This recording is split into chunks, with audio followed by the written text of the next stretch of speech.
Professor Mukherjee, मैं आपसे शुरू करना चाहता हूं और मैं आपसे ये जानना चाहता हूं कि ये जो बदलाव हुआ है और अभी जो हम ये जो बहस कर रहे हैं, ये हम और सब्जेक्ट्स नहीं, सिर्फ हिस्ट्री के बारे में बात करते हैं।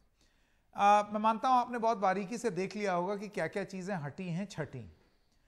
इसको आप किस तरीके से देखते हैं? क्योंकि जो तर्क दिया जा रहा है वो ये है कि ये रैशनलाइजेशन है, बर्डन कम करने का प्रयास है।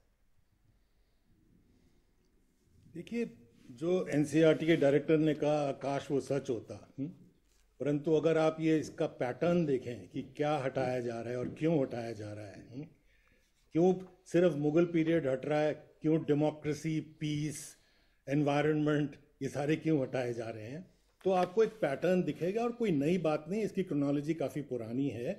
जब भी इस सोच के लोग दक्षिणपंथी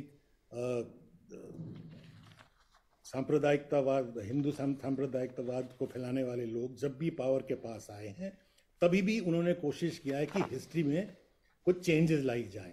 पहली बारी आए थे जब वो जनता पार्टी के साथ मर्ज हो गए थे, तब उन्होंने शुरू किया था कि ये सारे एनसीईआरटी की किताबें जो टॉलेस्ट ऑफ इंडियन स्कॉलर्स ने लिखे थे, लाइक रोमिला थापर, बिपिन चंद्र, सतीश चंद्र, आर.एस. शर्मा, उनको हटा दिया जाए। उस वक्त माहौल देश का कुछ और था, नहीं हो पाया। फिर इंडिया वन ने कोशिश करी डिलीशंस करो हिस्ट्री में से, जहाँ पे आर.एस. शर्मा के सेक्शंस हैं, जहाँ पे उन्होंने दलित की बात करी, अनटचेबिलिटी की बात करी, कहता ये हटाओ, इससे भारतीय राष्ट्रवाद को नुकसान पहुँचता है। अब 2019 के बाद 2-3 कमेटियाँ बन गई। उसमें एक तो ये पब्लिक पॉलिसी रिसर्च सेंटर, जिसके डायरेक्टर जो हैं वो बीजेपी के ई गवर्निंग सेल के चेयरमैन हैं, उन्होंने एक रिपोर्ट दी। फिर आरएसएस की आइडियोलॉग सहस्रबुद्धे साहब ने 2021 में एक पार्लियामेंट्री कमेटी के चेयरमैन थे, उन्होंने रिपोर्ट दी, जिन्होंने सबने यही कहा कि भाई एक पॉलिटिकल रीजनिंग दी उन्होंने मेरे हिसाब से, जिसके लिए कि चेंजेस आने चाहिए। उन्होंने कहा कि कॉन्कॉक्टेड हिस्ट्री है ये पुराना, इसको बदल के अब रियल हिस्ट्री आनी चाहिए।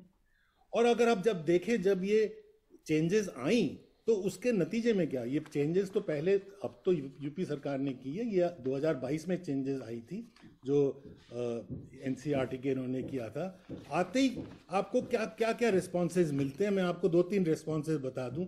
एक तो जो रिस्पॉन्स आपने देखा ही होगा कपिल मिश्रा जी का है, जहां उन्होंने कहा है कि ये जब ये सारे चोर, पॉकेट मार, 2 पैसे के सड़क छाप लोग, 2 पेनी रोड रेडर्स, जो कि मुगल सल्तनत के एम्परर कहलाते थे, जैसे कि अकबर, बाबर, शाहजहां, औरंगजेब, इनको हिस्ट्री बुक में नहीं, इनको डस्टबिन में होना चाहिए।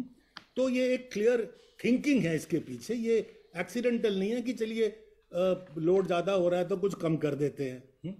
आपके हमारे प्रधानमंत्री जी ने भी कहा ये 27 दिसंबर 2022 में, ये एनसीईआरटी का जब ये चेंजेस हुए उसके इमीडिएटली बाद उन्होंने कहा that there is this concocted history which needs to be changed. उन्होंने कहा on the one hand there was terrorism and on the other spiritualism. On the one hand there was the mighty Mughal Sultanate blinded by religious fanaticism. On the other hand there were the gurus gleaming with knowledge and living by ancient principles of India. So there is a mentality that whatever happened in the medieval period was bad and it should be taken away. This is what, जिसको हम कह सकते हैं कि ये इतिहास का एक वेपनाइजेशन हो रहा है इस वक्त, उसका राजनीतिक अस्त्र बनाया जा रहा है, जिससे कि एक कम्युनिटी को आप एक तो उसका दैत्यकरण करें, डिमोनाइज करें और उसको इरेज कर दें हिस्ट्री में से। और हिस्ट्री का एक बहुत बड़ा लेसन ये है कि जब भी किसी कम्युनिटी को इरेज करने की कोशिश करी गई है, नाम बदल के, हिस्ट्री में से निकाल के, उनको डीमोनाइज करके, it has been followed by a genocide. ये टर्की में देखा गया जो उन्होंने आर्मेनियंस के साथ किया है, ये हम भी देख रहे हैं। जेनोसाइड के कॉल्स तो अब आम लगने लग गए हैं, यूपी में तो लग ही रहे हैं, बाकी देश में भी लगने लग गए हैं। तो ये सब ये पॉलिटिक्स है, ये हिस्ट्री नहीं है। अगर हिस्ट्री आप इतिहासकारों पे छोड़ देते, जैसे कि कपिल कुमार जी हैं और दूसरे हिस्टोरियंस हैं, तो बात अलग होती।